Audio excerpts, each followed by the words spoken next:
but the admin staff is not sufficiently yet qualified to understand the rest of the information that needs to be captured on that. So I do that with the client while I'm sitting with the client. Frank, sorry, can I just go back a second? Yeah. Are you when you're meeting with your clients, are you meeting alone, with the clients, or is there someone else with you taking minutes? And then also, do you how do you record what actually goes on in the meeting? Okay, it depends on the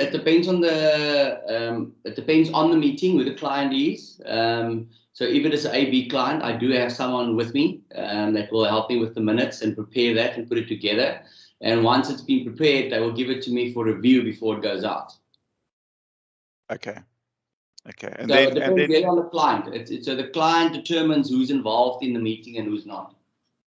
Okay, so you're saying some are comfortable having someone else in, and some want to just have you in the room.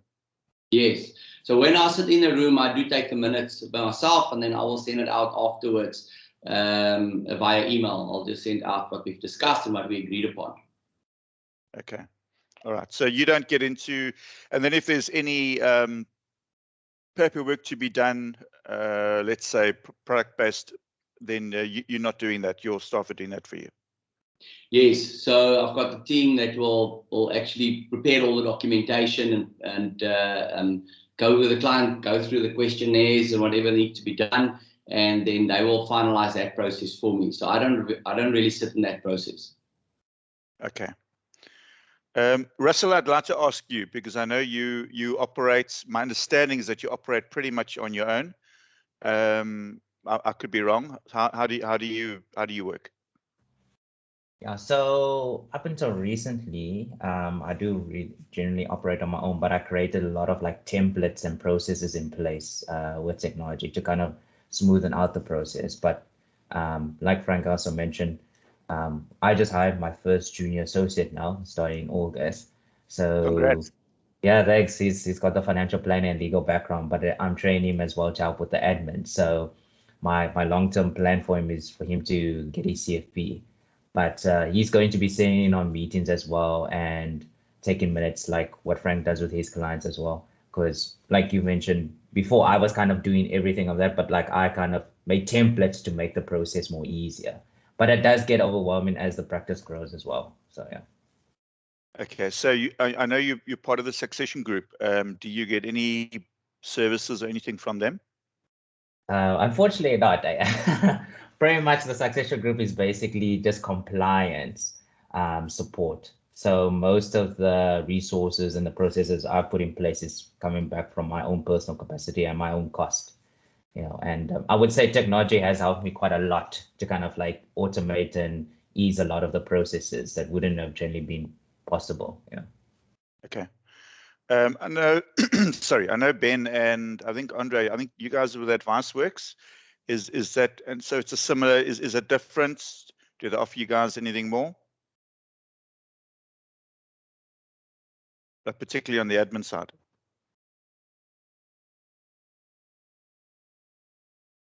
Okay, I think Andre and Ben are getting coffee. I was just arriving at the office. They do if you're when you're a big cheese. So I'm not there yet. Okay, what qualifies as a big cheese, just for interest's sake? 275 million. Oh, okay. It's a lot of cheese. Dirk. Yep. Yeah, I'm also at Succession Financial Planning like Russell. So okay. Same scenario. You get quite a lot of back-end compliance stuff sent your way, and they're very strict, and there's probably a lot more paperwork than some practices out there that I've seen.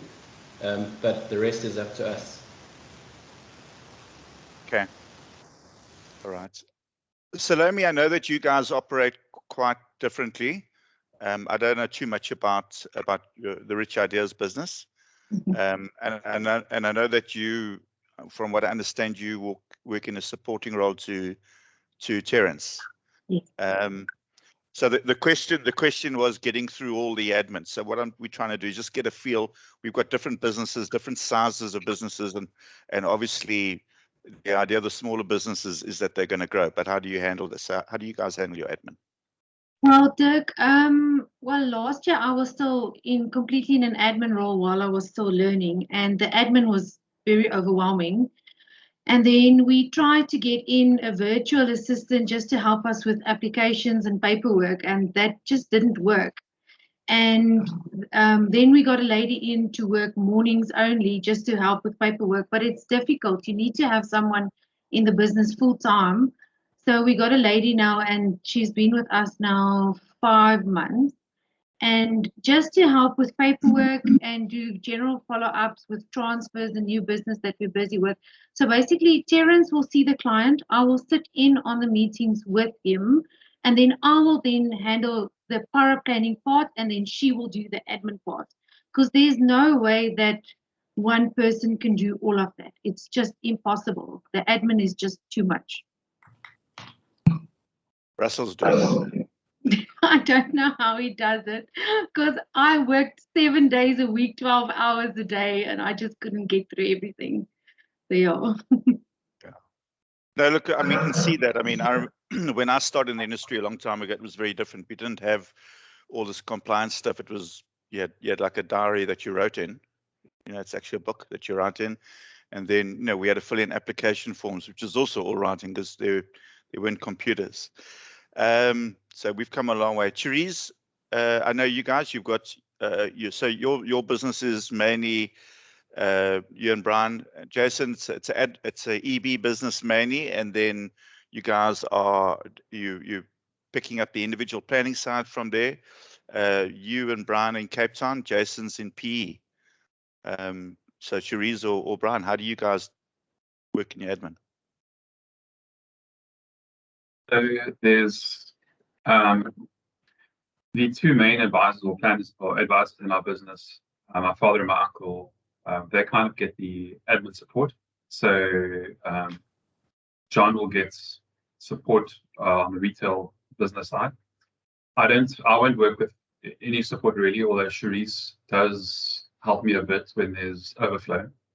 And Therese helps Jason quite a bit as well. So on the technical side, when it comes to financial planning stuff, someone like Therese will bounce around us a little bit and help us a bit for a bit of overflow. But I do all my own admin. I've never had admin assistance before, not yet.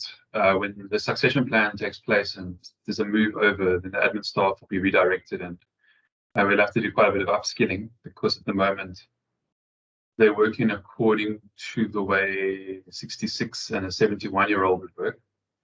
And I work according to, you know, everything's on my phone or on it's web-based. So when I've done everything online, I actually do most of my admin in front of my client. It sounds weird, but I try and do everything automated. I don't print papers. I don't do anything like that. And I refuse to also support service providers who don't support technology. So some companies are just, I won't even go for a quote. Whereas other companies, I'll get some quotes, for instance, and I'll sit with the client and I'll show them on the 3 portals I've got open, like Momentum or whatever. And I'll talk them through it and we'll make a decision. They must decide, and then we'll do the app immediately. And I've got all the information because they're my client. And so I find that if it's plugging into a product solution, you know, after the planning's been done, we can do that in 1 meeting in an hour, and then everything's done, compliance, FICA. It's not too difficult, but I think a lot of times if you have a paper-based admin process and you're not trying you don't map it out and then cut out unnecessary steps, you're always going to be having to do a lot of work.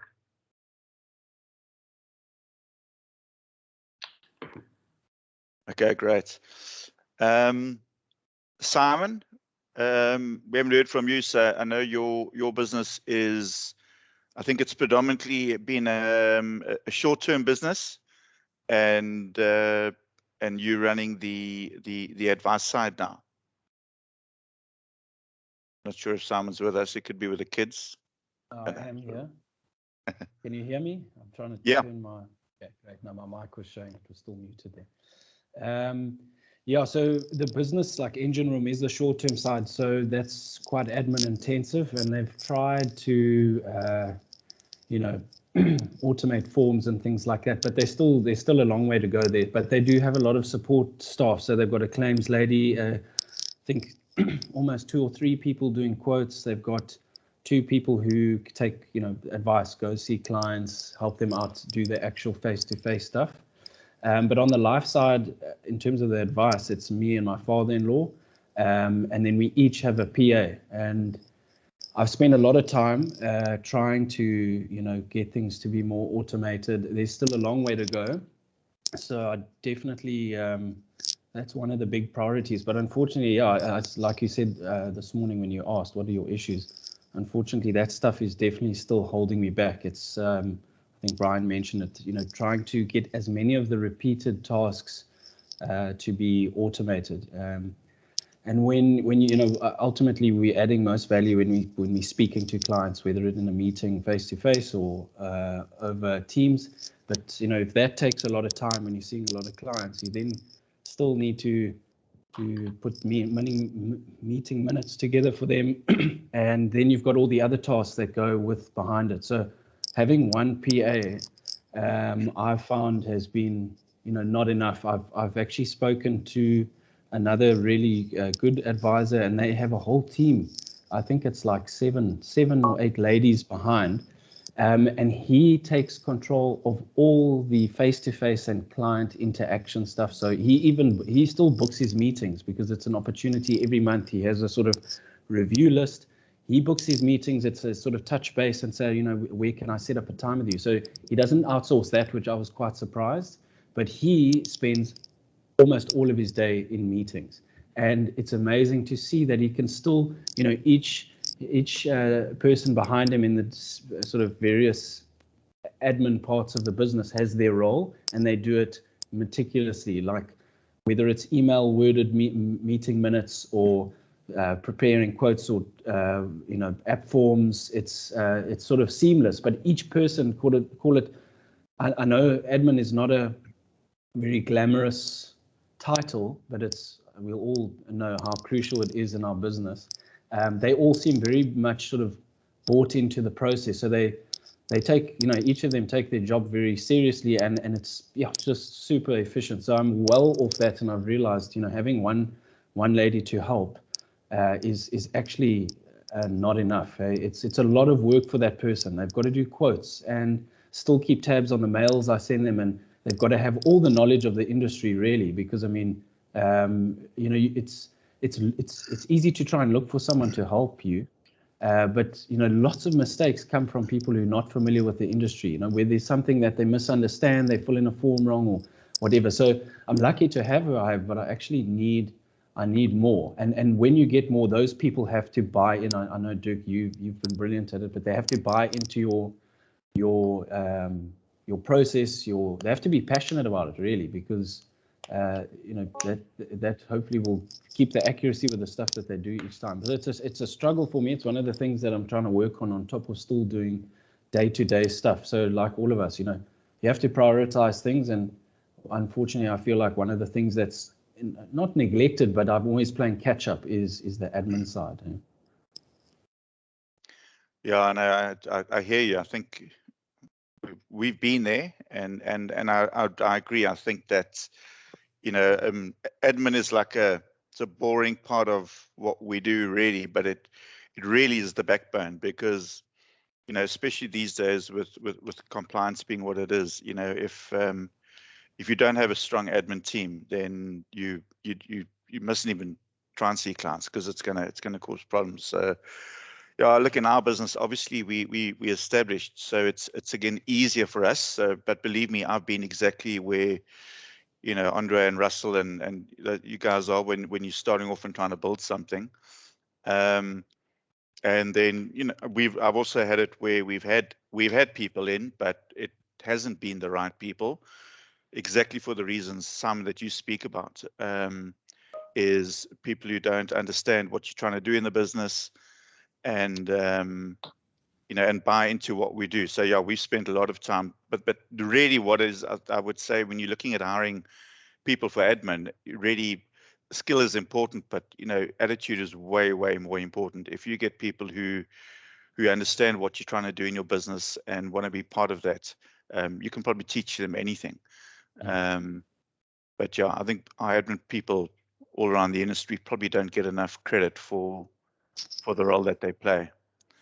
And that would then probably lead us into, anyone else want to say anything around that? Because I think that kind of leads us into the next potential problem, which is around, quality staff retention and then dealing with different generations. Dirk, I'll just make a comment on that. So although it's obviously a struggle to get everything, admin is an extra cost for everyone, and sometimes obviously that's not a possibility, especially in the early stages of your business. And even as a business owner, so I'm not quite in the business owner setup yet, but obviously have these discussions, and I personally have to justify the costs that are coming out of the business. But what I found was the lady who works for me is her attitude was brilliant, but she had come from a business that really wasn't doing a great job in terms of financial planning, and it was really salesy. We're talking just shoving forms in front of people's face. It really, there was no process, nothing. So for her, it was more of a job. And I saw the question this morning that you just mentioned now about staff retention and things like that. And when someone comes on board, like I said, with the extra cost, to go cheap, and they don't have the skill or the attitude, like you say, it's fine if they're young and they've got the right attitude. That's great. That maybe you can save a bit if they're not that experienced. But often going cheap doesn't help if there's lots of mistakes that come with it. But more importantly, I saw a massive change from the person who joined us and the type of work they were doing versus now, where they client by client have learned how I work, the process, how you care about a client. They've become very passionate. And that sort of investment in bringing them along in the process, look, they don't always sit in on meetings, but we have a lot of post-meeting discussions and stuff. And I think they see the intent and the passion that we're trying to do the best for the client and really spend a lot of time on each person. And they've now, without, obviously you have to help them here and there on the finer details, but by just being passionate about what you do and taking it seriously, the way they've worked is completely different to the person who's arrived here. So they understand the process, and like I said, the title may be admin, but they are a seriously important cog in my business, and even their emails to clients from when they started, which were a bit shoddy, mistake here and there, they take pride in the email that goes out to a client because they realize that's a reflection on the effort that's going in or whatever. So I think part of the process of retaining staff or whatever is investing in them and getting them to really buy into the practice. And you'll find you probably won't lose them easily. If someone wants to poach them, they will come to you first, to say, listen, I don't want to leave, but it's obviously financial. Here you go. Like what can you, I'd rather have that than lose someone to a company just because they didn't really believe in what you're doing and they've kind of left. Thanks, Simon. That's great. Salome, I see you got your hand up. Yeah, I completely agree with Simon says. We've also had that when we had the lady to just do a bit of paperwork and now having a lady full time. It was a big step paying someone more, but it is you're paying for the skill and for the pride that they have in the business.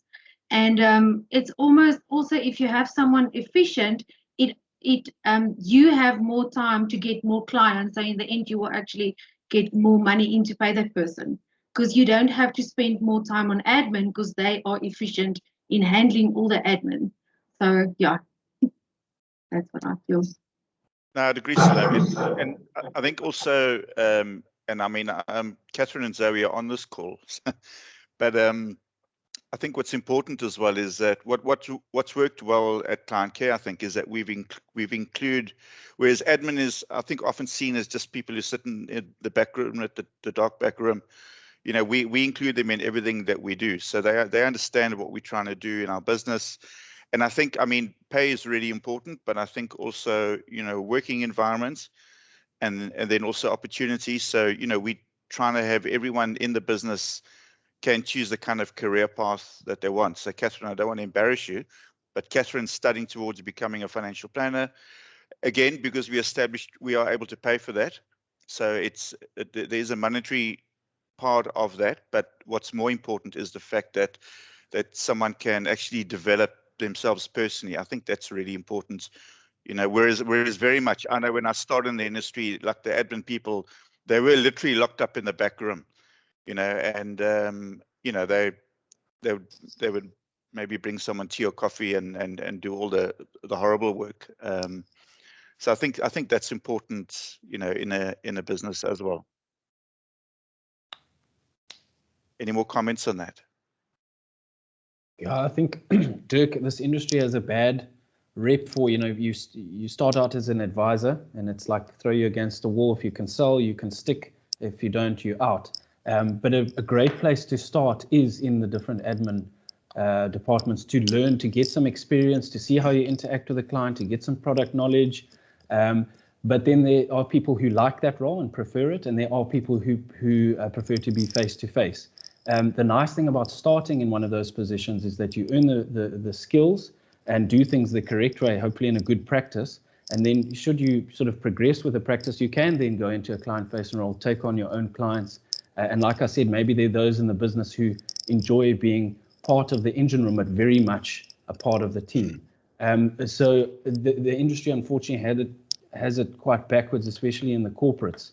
But you know, to join there is even as a young sort of aspiring CFP, there's nothing better to build your confidence to do the work in the background and truly get some practical understanding of, you know, maybe someone who's your mentor dealing with the client, and then you can come into your own in time. You know, often I remember getting thrown out myself as a 22-year-old with my manager who knew nothing and just told me to go and sell stuff, and you've got no one really to help you do the face-to-face stuff, and you don't even know what's going on in the background, how underwriting works, what an app does. You're still trying to just learn your product knowledge on some of the different investments, for example, and now you must go out and advise someone who's retiring with their life savings. I mean, it's crazy, but anyway, it's sometimes people can do that from the get-go, and that's great. But in general, I think it's a good sort of path to learn where you sort of fit in a practice and get some experience.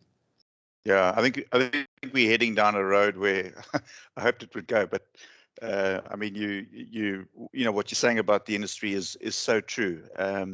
Russell, you got your hand up.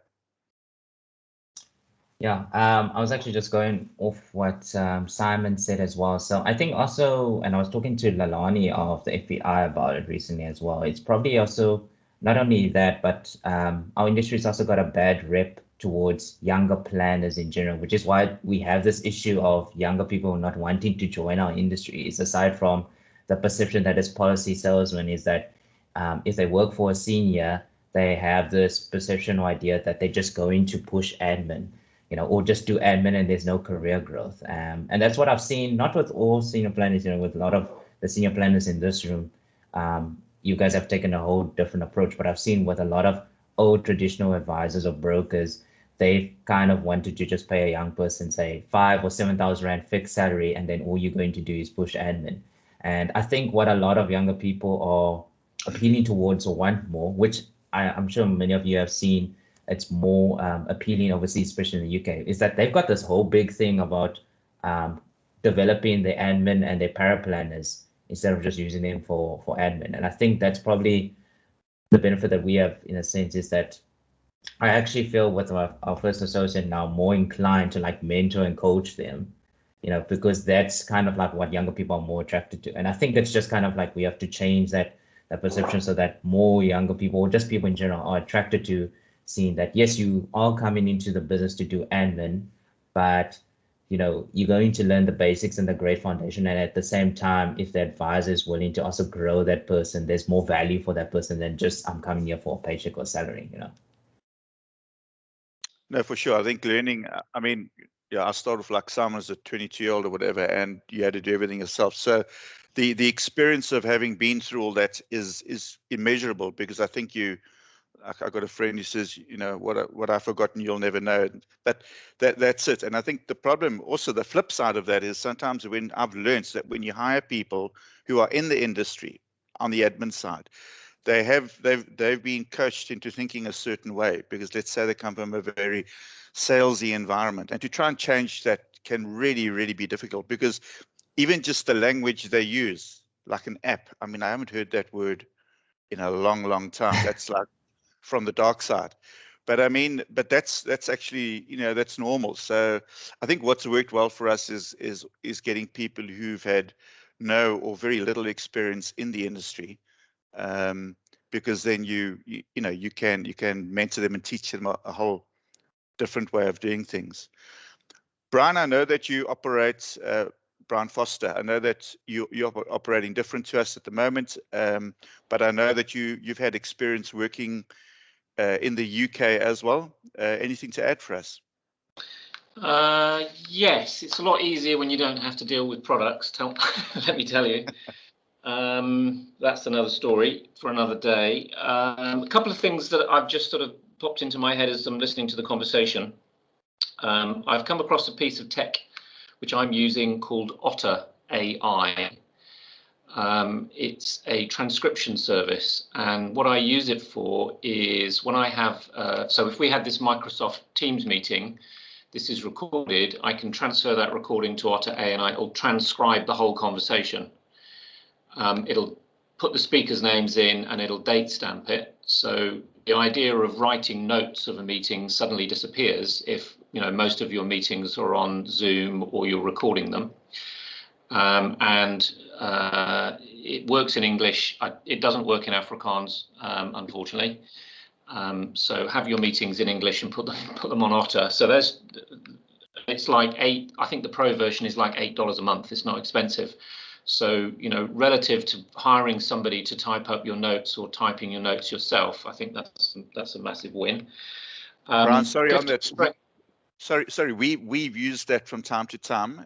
We've just found that the transcript needs quite a bit of editing. And has it worked well for you? Have you been using it for a while? Yeah, you have to. Yes, what I've noticed is it's actually very uncomfortable when you read the transcript, because you realize all the ums and ahs and you knows and the repetitive stuff, and I'm terrible at that. So it's actually helped me think about how I'm having conversations. So I would encourage you to use it, but yes, it does need a little bit of editing initially, but I found it very good. Okay, great. The other thing I wanted to just mention is Clifton Strengths. When you're looking at pulling in staff members, you really need to understand who they are and how they're operating. And I think Clifton Strengths is a great tool at helping you understand yourself and understand your people. What you want is somebody, you know, in an admin role, you want somebody with a lot of really good execution skills. And if you haven't got good execution skills because they're not your natural talents, that's going to be an uncomfortable place for people to be. So I think that would be a useful place to look. And then from the UK perspective, we have this sort of concept in the UK of a triangle. So if you can imagine a triangle, in South Africa, I think the model still very much is lots of brokers at the bottom of the triangle at the base, filling the business with business, and then an admin person at the top. And in the UK, what's happened in the last 20 years is that's been reversed. The triangle is upside down. So you've got one planner, and then you've got a whole bunch of support staff. So that model has been like reversed because of a lot of the things I think that you're describing on here. So I think you're heading in the right direction with the things that you're talking about, and I think that's probably where the UK's gone already. And so I recognise that finding people here is a little bit more difficult. I understand that. But I think that's something you maybe need to persevere with, and maybe things like, you know, technology and Clifton Strengths will help you find those people. And the other thing, of course, is the issue of, I don't want to take this down the fees route, but there is a connection here with pricing. So, you know, you can't afford these resources if you're not generating enough money to pay for them. So there, I just want to raise the point that there is a connection here with how much you're charging, and that means there's a connection with, you've got to work with the right clients. So if you're not working with the right clients and you're not charging enough, you're not going to be able to afford the resources. No, I agree, Brian, it. and I think, sorry? Yeah, that's I think inevitably, you know, we were kind of going down this route, and, you know, you've now been party to a couple of discussions on LinkedIn about this. And so I actually want to, you know, my IT is not great, but I want to share something with you. I actually want to share something that we've done in the business personally, or well, it's personal, I suppose.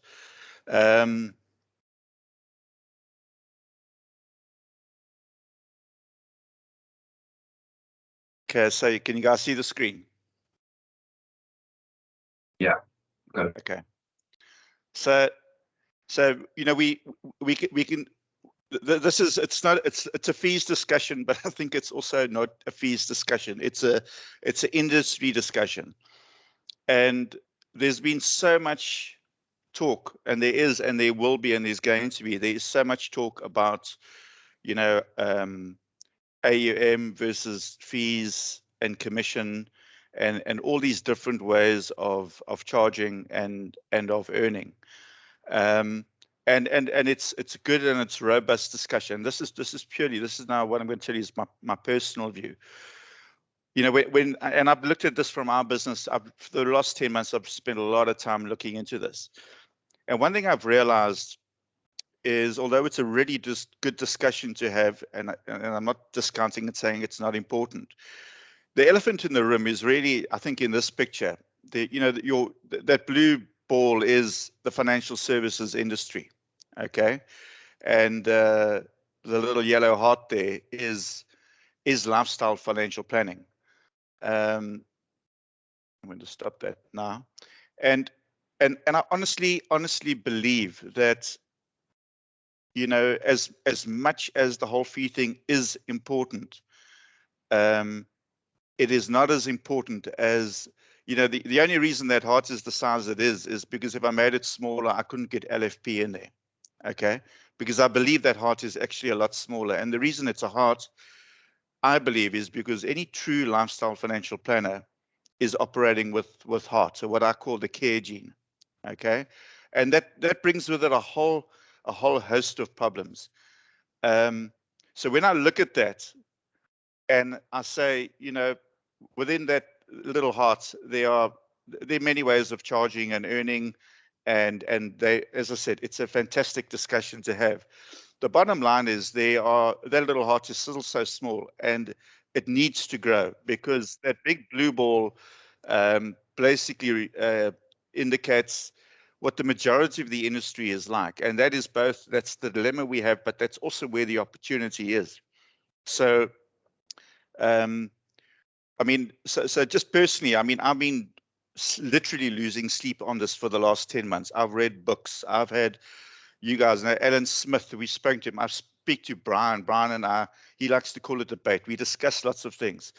And you know what COVID did? It made me realize something. You know, when I sit and then I would go home and I'd sit in the kitchen, pour my wife a glass of wine and discuss this further and try and find the silver bullet that is going to make me sleep at night, and it's going to make me feel better, and I'm going to do fantastic lifestyle planning, and I'm going to be able to afford to run my business and pay my staff what they're worth. And then a few things happened, and these are real stories. So we had a client who's been a client for probably 20 years. I haven't had time. I woke up this morning early. I haven't had time to show. I can probably show you the total fees we've earned off him over 20 years.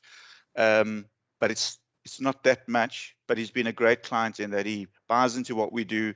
He's easy to work with, and we've been able to help him. He went through a 6.5-year divorce, which cost him nearly 2 million rand. He then lost 90% of his business through COVID because of the industry that he's in. And then a few months ago, he was involved in a car crash, which should have killed him and just didn't. He's now in rehab.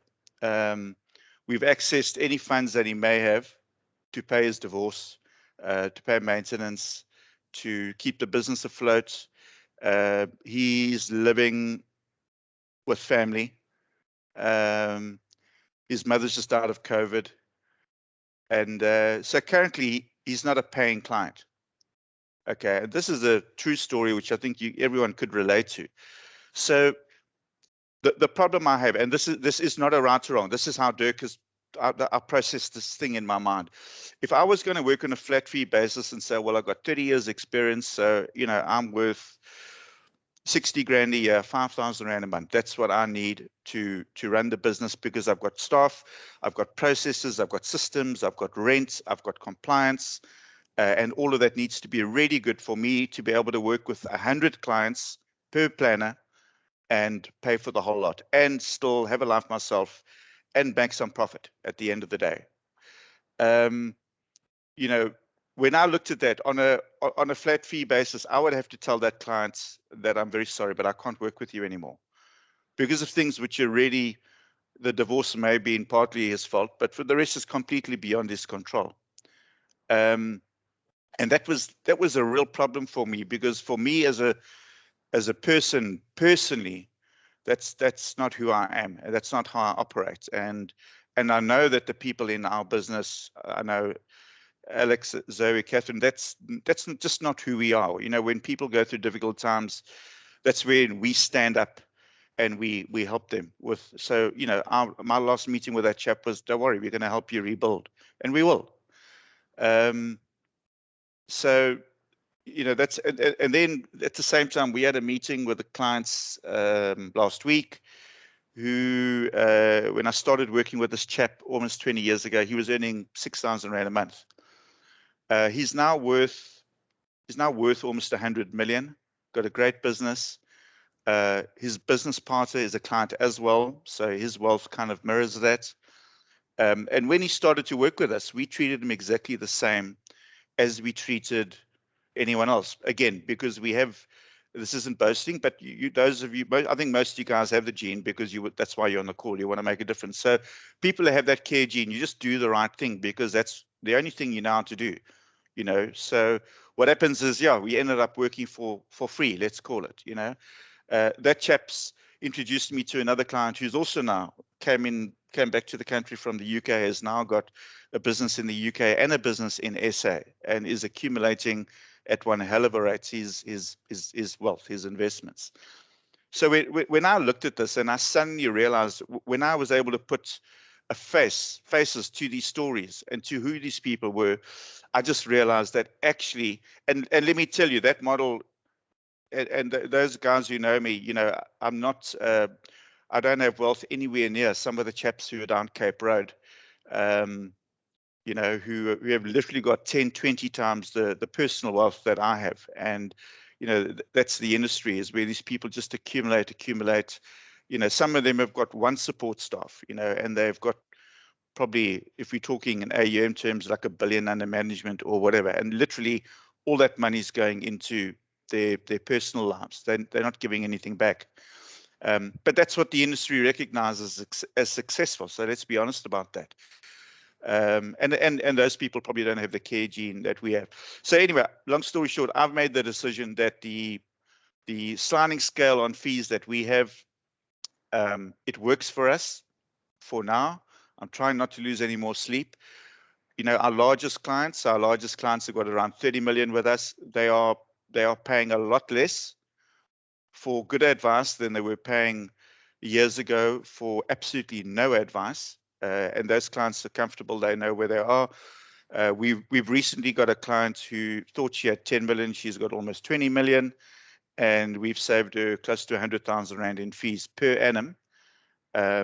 And again, she actually understands what her money means to her. and is making changes in her life to actually live a full life. So I'm not saying that the flat fee is right or wrongly. What I'm saying is I think it's something we can talk about, but I think there's a far bigger thing to focus on, and that is getting the message of lifestyle financial planning out there. Because, you know, these clients, when they're introduced to it, but no one's ever asked me these questions before, and you know, so you actually really do care, you know. And I promise you, living on the links and playing golf with a lot of old retired buddies, yeah, I get asked. Like I know one guy who's got like up of 100 million, saying, but how do you know when you've got enough? I mean, it's absolutely mind-blowing that wealthy people who've been very successful personally and have built a lot of personal wealth, what the industry done is it still does not let them understand what that money means to them. And at the same time, those guys are probably paying upwards of R500,000 in fees per annum. So that's where I think there's a hell of an opportunity. So, and I know a lot of you younger guys, I mean, I know you're trying to do it the right way, and you are, you know, you're shooting yourself in the foot and the head because you are. So I'm not saying that flat fee is wrong. What I'm saying is what's more important is the advice that you're giving and the people that you are helping. When I started off, I lived on risk commission and I charged upfront fees. And I can tell you, I didn't have time to do it this morning, but I've got clients who've been in with us on the lifestyle planning journey for 17, 18 years. I charged them an upfront fee because I had to, because I was also getting divorced. I had to pay for that. And at the same time, we've charged them an annual AUM fee. And the return that those funds has given us, because they were the inflation targeted returns after those fees, is on target. And what that means is that their lifestyle plan is actually working. Okay. And I think that's what we got to recognize. So the problem is there are too many young people coming into the industry. They cannot make it because the industry model is broken. We know this, but we can't necessarily fix that. We're going to fix that slowly. But what really hurts me is seeing good potential young people come into the industry, wanting to make a difference, and they're leaving because they can't. And part of that is also because of you got guys who've been in the industry longer, like I have, who are keeping it all for themselves and not giving it back. And I think this is where we need to try and make a difference. So I think we need to go easy. If your Simon, your mates, they're buying a new house and they need bond cover, there's absolutely nothing wrong with selling that guy a life policy and disability. Russell, you got mates who, you know, they're accountants and they need income protection, you know, sell them what they need. Sell them what they need. Don't be I had this discussion with Alex the other day because I said, right, you're going to have to sell this now. And not because he's going to sell, but because leaving that mate without income protection cover, you're not doing him any good. Okay.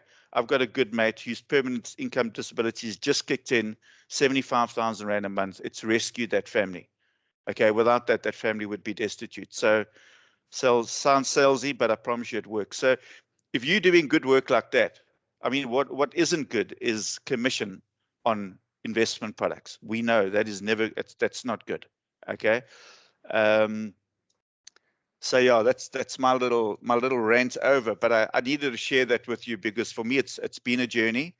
And there aren't answers to all of this, but I'm saying to you, younger guys who are battling, you know, Frank, your business, I know you have the accounting side that can feed, you know, some other parts of the business, and you know, we're the same. But because I've been doing this for so long, I've built up a business of AUM, so I can afford to pay Alex and Chipiso, and you know, for them to you know, to grow themselves. And in our business, you know, I've shared this with you. The plan is to bring, you know, Alex at this point, is to bring him into the business as a partner. And how do we do that? Well, we're going to fund it ourselves because that's the only way it can work because of the industry. But I think the message is, guys, don't be so hard on yourselves, and you know, you have to do what you have to do because the industry would be poorer without you guys.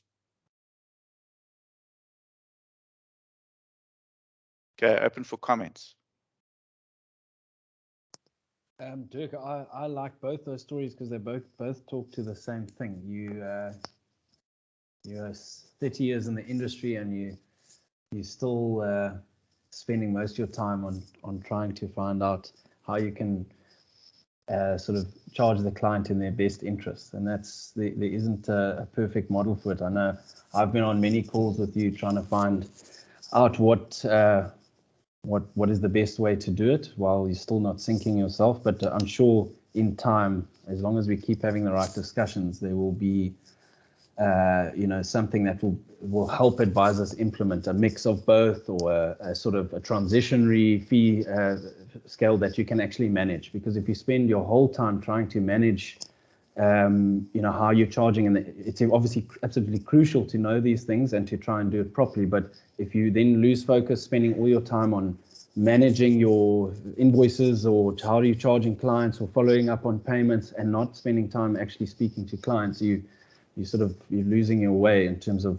where you're adding value, in my opinion. So the aim, like you say, the best thing to do is just to give your best advice to clients, and really not rip them off while doing that. That's the key for me. Sorry, one thing I want to add is the problem with young planners is,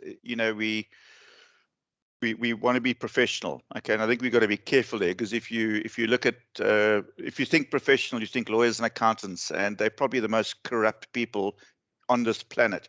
If you look at who facilitated the Guptas, and if you put any big corporate accounting firm in and put fines after it in Google, you're going to get pages and pages of things that they've done wrong. So we want to be professional.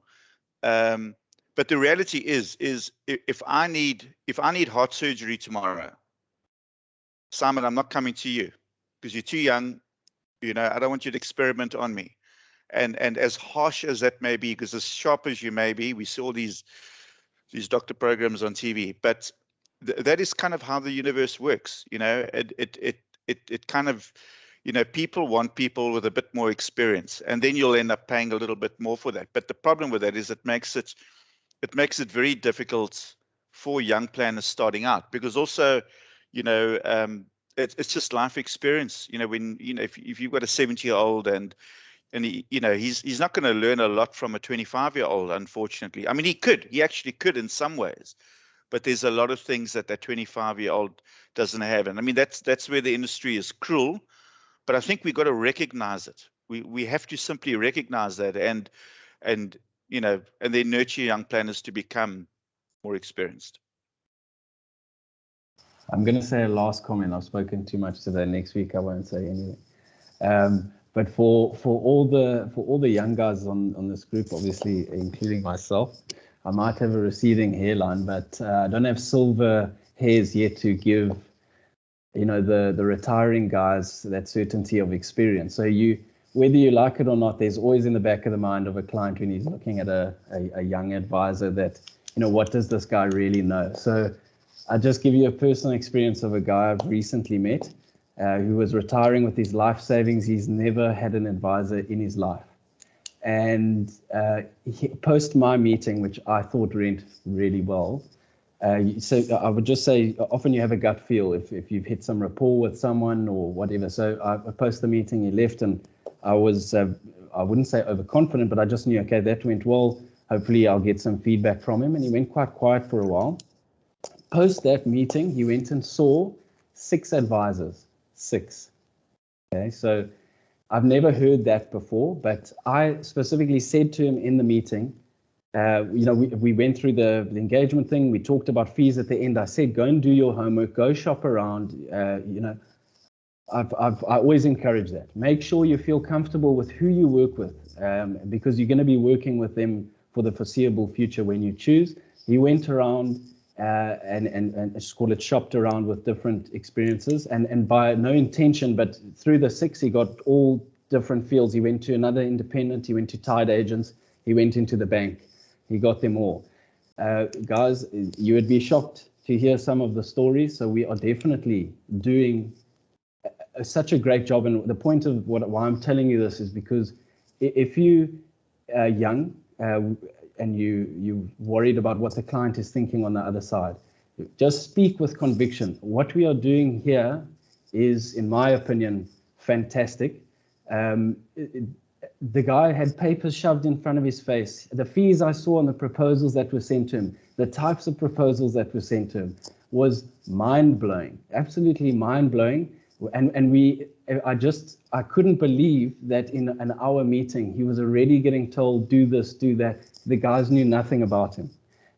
So all I'm saying is, back yourselves. We're doing a great job. If we can share what we're doing here with more people, we can change the perception that hopefully not 6 out of your experiences are shocking, and that say 3 or more out of the 6 are good, so that we can change the perception of the industry. So we just got to spread the word.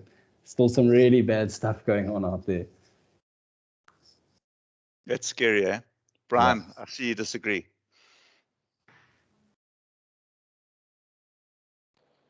Of course I disagree. It's my job to disagree. No, I'm not. I think there's this sense that our value is tied to our CFP or our experience or our age or our life experience, and that's what I disagree with. I think our value is tied to our ability to sit and have a conversation with somebody and understand who they are and what they're challenged by, and be in a position to be able to help them put that right. For me, this is all about the problem that we're solving for people.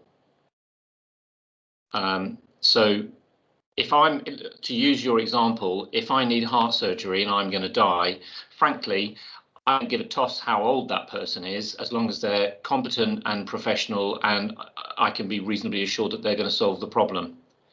If the problem is important enough for me to solve, and I think that's exactly what Simon has just said.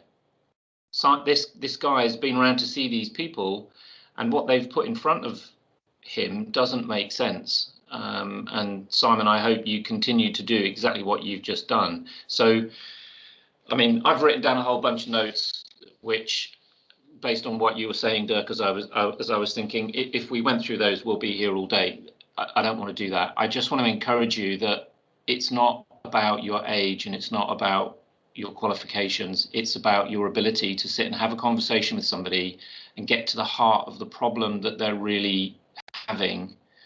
And if you can have that conversation and unpack the problem for people and get aligned with them on what the problem is and show them a way to solve the problem, irrespective of how you're doing that, I don't think people really care how old you are. Because if that's true, there's no hope for the younger financial planners on here. And we've all been younger financial planners one time a long time ago. The world has changed a little bit, but fundamentally those principles of sitting down and listening to people and helping them solve a problem that they can understand they've got is, for me, where the action is. So that's why I disagree. I agree with you, Brian. I agree that someone like Simon or any of the other youngsters can add a value. My point is that the industry, people have been educated by this industry to, even till a few years ago, it was guys in pinstripe suits driving BMWs and Mercedes Benzes or a nice shiny SUV. And so rightly or wrongly, that's what makes it so difficult for young planners to get ahead. It's not right. But that's really, that is, and that's what we need to change. And my point really comes back to is that's what needs to change. If Ben is charging a flat fee and Simon has a sliding scale and someone else has a hybrid of that, I don't see a problem with that. I don't see a problem with that, as long as a client understands what they're paying and they perceive, because why would someone buy a BMW and someone else buy a Haval? Okay, they're not necessarily better or worse cars, because in someone's opinion, that's where that value is. So, can I just jump in a little way there? Sure. Because again, I'm not disagreeing, and I think like lots of things at the moment, you're either on one side of the fence or you're on the other side of the fence, and actually neither of those things are true. The truth is somewhere in the middle. Okay, so the problem, it seems to me, is that we're trying to do a really good job of like financial planning without diving straight into the product. But the product at the moment, historically, is where the payment has come from.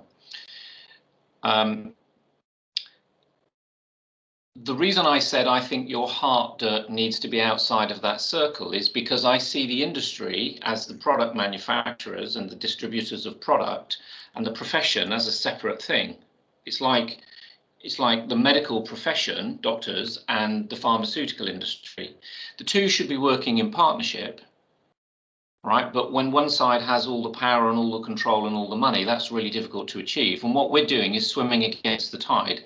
So for me, your heart should be outside of that circle, and it is even smaller than that because there are so few of us trying to position this message.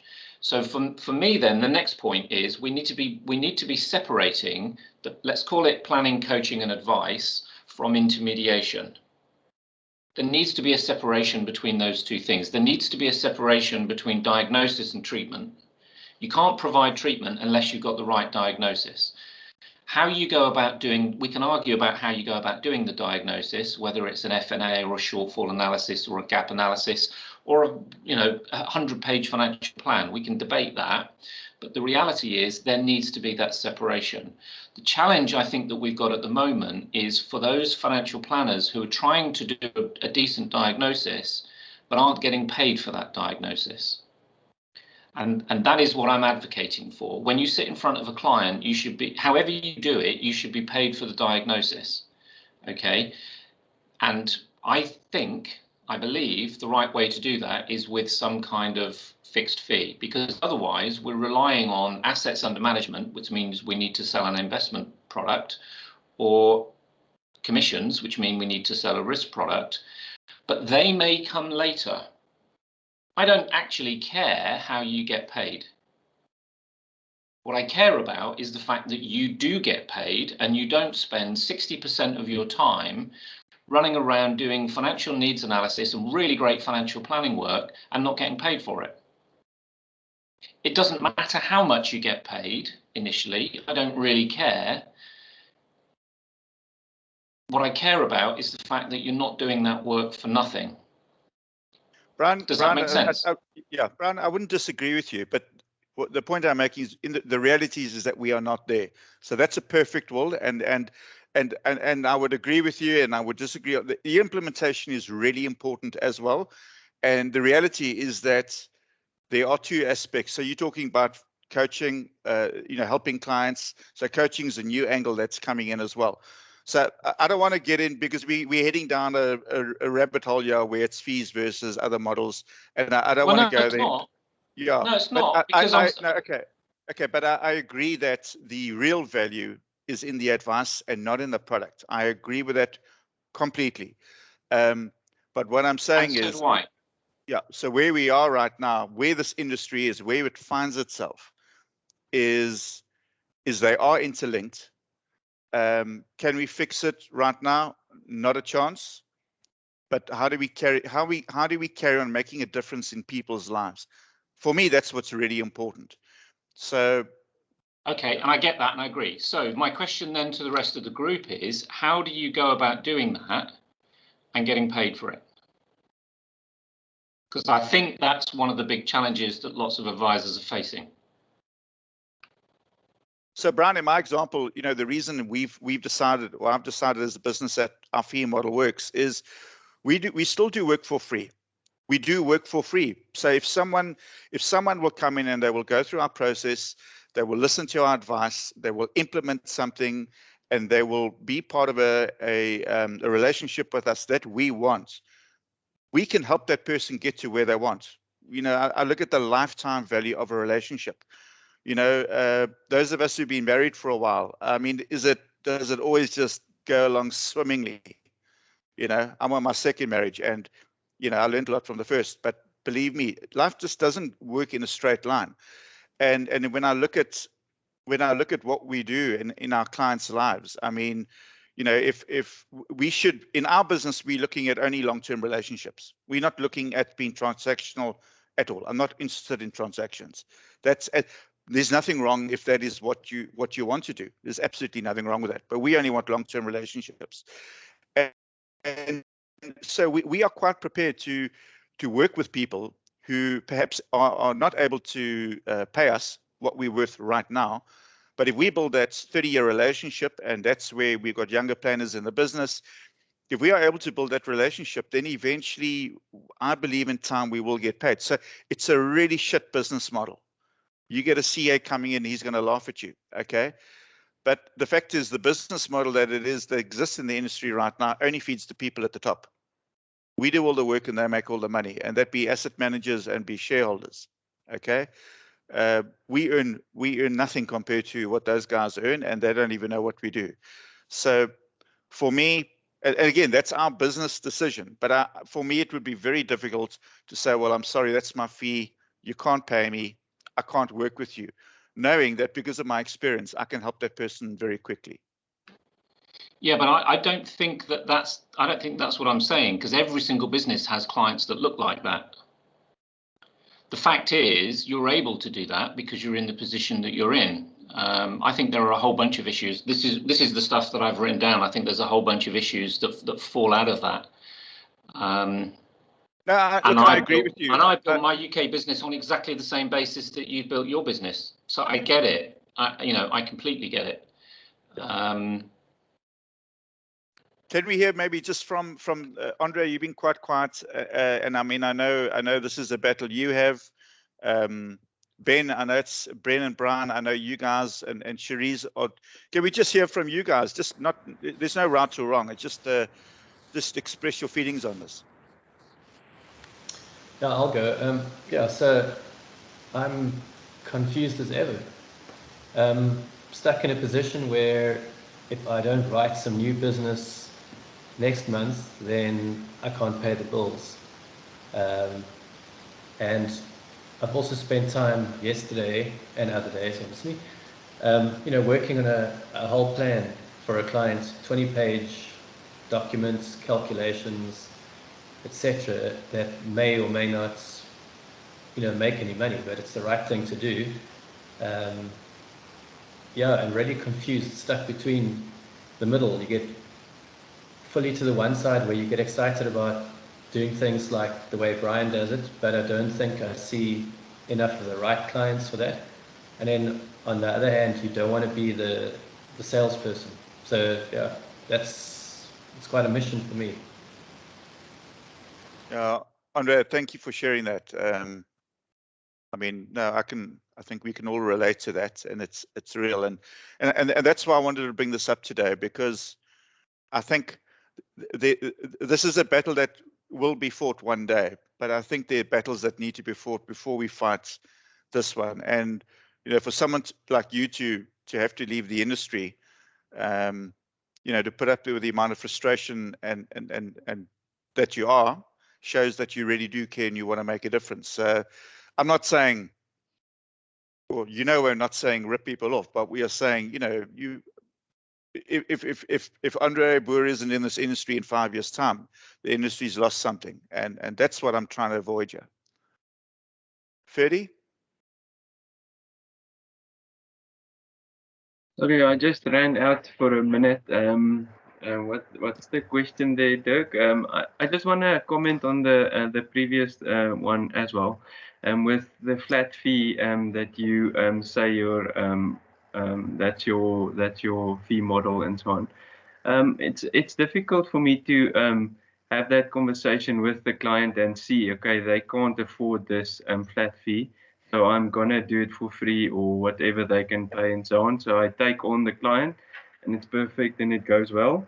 And the next client comes in, wealthy client. Now I must get to asking him the 10,000 Rand flat fee or something. I can't do that then to ask him the flat fee that I want to ask, because I've just said to the previous one that, so that's a difficult thing for me. And I guess with experience, that'll just be okay with time. But that's a difficult conversation for me to have. And yeah, I guess what you're asking, how to get the right clients. yeah, so that's also a difficult thing to, where do I market to get the right type of client? Do I have to get a niche type of client? Do I get, do I only advertise to a specific client, or do I take in everybody that I can start out with, or yeah, so that's the few questions that I have. Yeah, Ferdy, I don't think we know there's no right answer. And there's also not a necessary, the only wrong answer would be commission on investments right now. And then, with the whole thing about niche, it's, I always, when you get these people telling people, do this and do that, and you always look at, well, what have they actually done? And if I look at some of the really good businesses, they're speaking from a place where they have come from an AEM background, exactly like me. So I have the means to try and make these changes. And I think be careful of trying to find a niche. And our niche is people who relate to us, because the way we work is not for everyone. Some people don't want to tell us about their childhood. That's absolutely fine. They don't want us to know anything about them.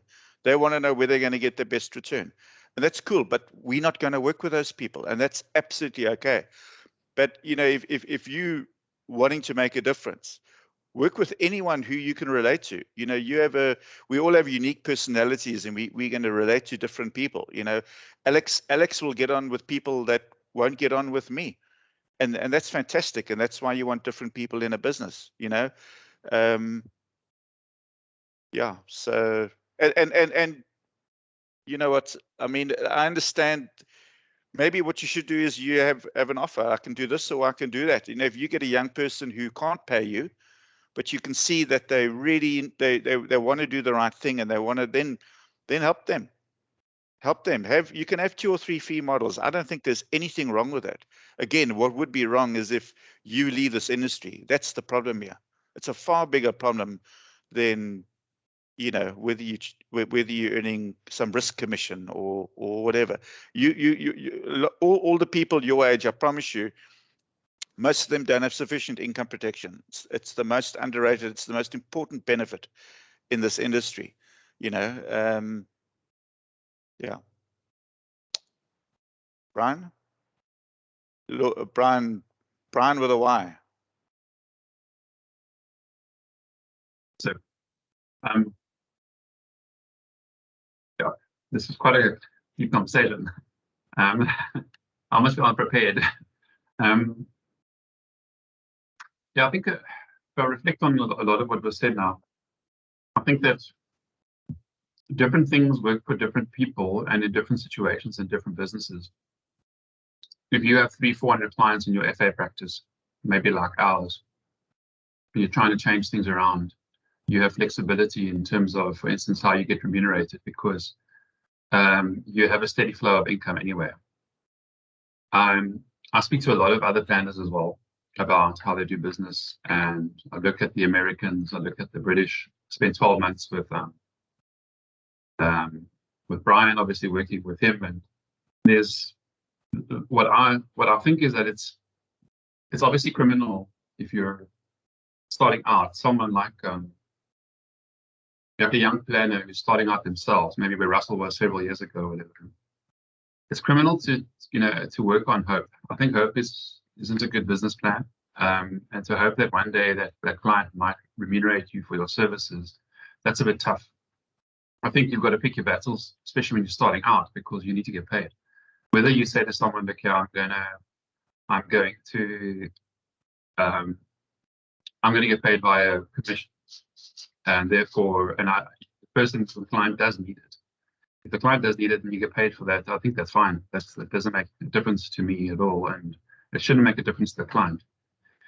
The problem is that you could, for instance, if you take a hard view on something with an existing client base and they change your business model overnight, you could sink a business based on a principle that no one will care about, and that no one will be at your funeral, when you're dead, because you died of hunger, So you can You can cut off your own nose to spite your face, but no one's looking for martyrs. I think the bottom line is that you saw something I shared on LinkedIn recently, and a lot of people share things like that where they talk about how people are being ripped off blind. I see financial advice practices who say, no, they're ethical. They put a 380,000 rand cap on the annual fee. They don't want to overcharge clients. These are the financial planners that run our industry. These is the big guys, the FBI, who we're told are doing things the right way. So there's a problem. There's a problem there. Our problem isn't necessarily with the young advisor or planner trying to make ends meet. The problem is that they're not employed on the salary, firstly. So, like I mentioned earlier in the comments, the change for the business has to come from, and I've said this to you before, Dirk, and you're on that wicket already, but it has to come from the businesses who employ financial planners. A friend of mine is a partner at a accounting and trust structuring firm in Cape Town. They employ accountants. It's like when he was employed, they pay them a fixed salary. They work their way up. They become partner. They get profit share. He doesn't say to this accountant with a CA degree to say, you're getting paid nothing. You better start selling some audits.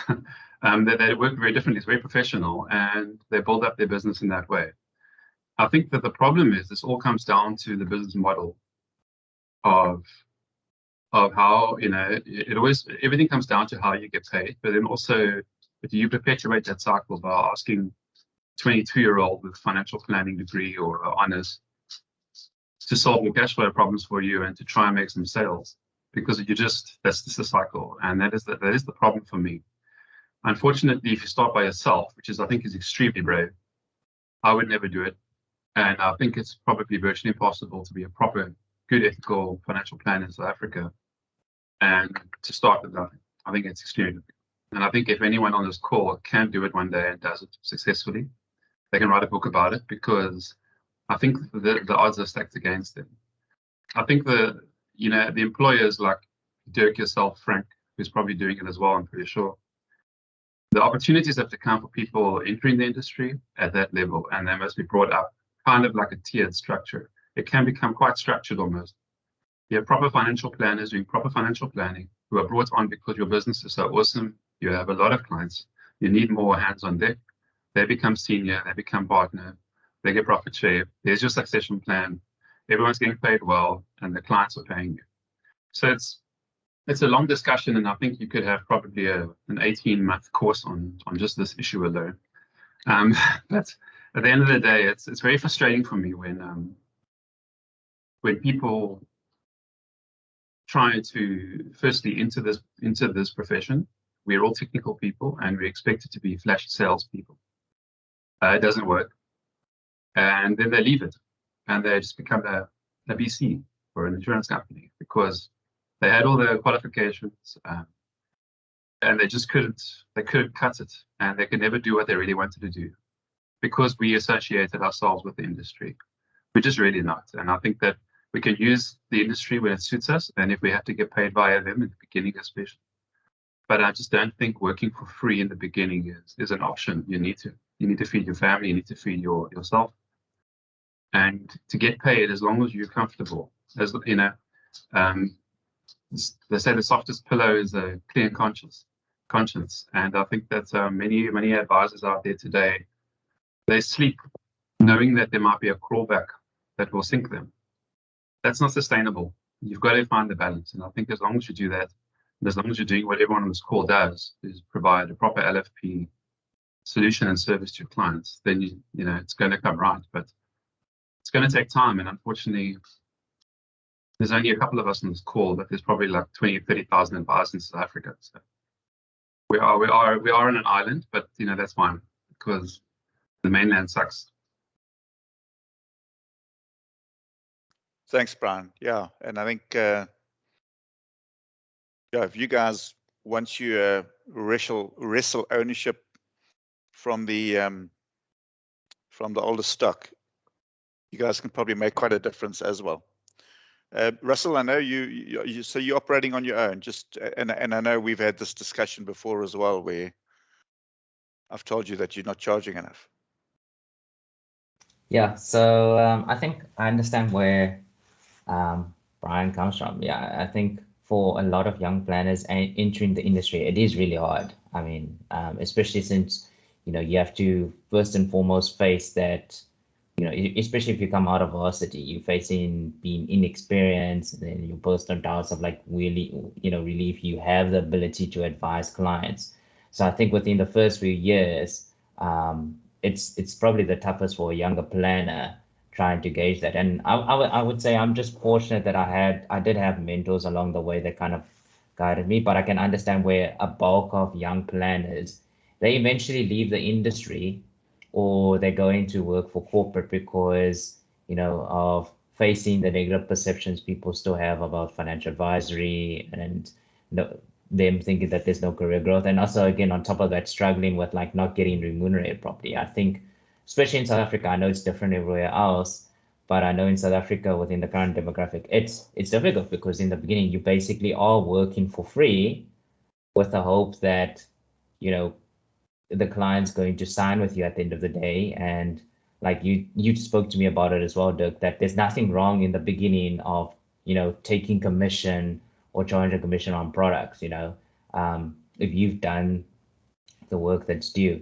Obviously, over time, I think it's more of like you do that in the beginning and then you slowly shift once you've had established client base and you've got a decent reputation and a referral line of clients, then you slowly shift towards introducing like, oh, we can do a once-off or a as and where fee or fee-based model to the clients. And I think going forward, that's kind of like the route that most South African advisors would have to kind of go. The ones that do want to change the industry, is like start offering and say, look, put it towards the client as a choice, even though it's not going to be easy and not all clients going to want to transfer over. It's probably, I think, in my opinion, I could be wrong, I think it's probably the route that we'll have to take, basically. Yeah. Okay, great. Anyone else have anything to add here? Lee, are you still there? I know you're looking at entering the industry, so have you got any views on this? Yeah, I'm definitely still here, Dirk. And yeah, still looking to enter the industry and grappling with, a lot of the things. So you guys are talking about young planners wanting to get in, and I happen to be an old, not planner, but I'm 50 and I want to enter in now. And the challenges are the same. I can't start earning nothing and head off in the wrong direction. So yeah, really trying to find where I can fit in and how I can do it still. But yeah, it's not that easy. I am still battling to find how to do it and where to get going. Every now and then I lose a little bit of not hope, but I'm tempted to retreat and just stay cushy where I am. And then something will happen or someone will, sorry, give me a sec. Danny, just put it on mute, please, my love. Okay. Sorry, my little girl's at home today. She's not feeling so good. Every now and then something will happen or someone will, speak to me or someone will ask me questions and I just realize how much value I have to add and how I so want to get in and do the right thing. But yeah, I won't say I haven't taken the plunge. I just haven't quite found the right answer yet. But I'm going to keep looking. Okay, great. I don't think there's the right answer. There's the right answer for you, Lee. That's what I mean by right answer. My right answer. Yeah, absolutely. It's a question of what works or doesn't work, I think. Yeah, I mean, I've got an opportunity to join a practice, long-standing, well-known practice here in Natal. But they don't do lifestyle financial planning. They're a brokerage. They're the crowd that told me to write that list of 100, and if I couldn't do it, then I wouldn't make it. And I would join there and earn nothing. Sometimes and I think it's recklessly tempted to just do it because I so badly want to get in that I'm like, okay, just do it, Lee. Just go there. But I know that I will be shooting myself in the foot if I do that. So yeah, having a couple of other conversations, trying also to chat to a couple of people not based in KZN.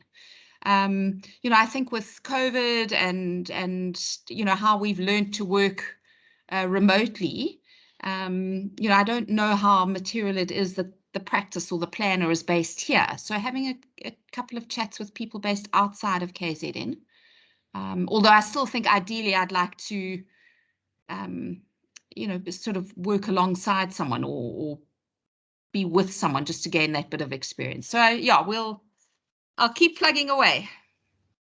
Great, great. I'm still waiting for Alex's list of 100 clients.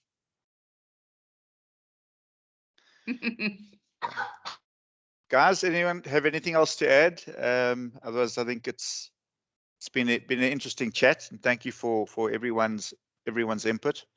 I really think there's just more and more. We got to get the word out there, and how we do that. I know Ben, you do great work getting stuff out there, and Brown putting stuff out there on LinkedIn. But I think I mean, we're connecting with the industry. We're not necessarily connecting with clients. And I think, you know, it's funny. In the old days, I could put an advert in the Herald and say, we're going to run a financial planning seminar. No one buys the Herald anymore. I don't think, well, I don't. So it's actually, as much as social media has opened the world up to us, it's also closed some of the world to us. So, but I think, yeah, we just need to try and get the word out there, because the public simply do not know that we exist. And let me tell you, when they find out, that they want more of it. So, yeah, I think we just got to stick at that and keep plugging away. But thanks, guys. Anyone have anything to add, or we're going to log off? What you're saying is right, Dick, is people need to experience it. And it's also, it's a tough one, because sometimes you meet with the client. I mean, I have had it now as well. Like, you met with them, oh, I've got no money. You know, couldn't possibly pay you anything. And you start working with them, and there's tons of money, but they're just, what they're really saying is they're not willing to pay for advice, really. You know, maybe it's me as well learning, and I got to get to the real root of the problem and you know, drill down to it and get the pain, the real pain points. So again, it's me learning this as well. But I guess also people, their natural instinct is not to pay, if that makes sense. But then you can start to dig things up as you go along. Yeah, great, man. Thanks, guys.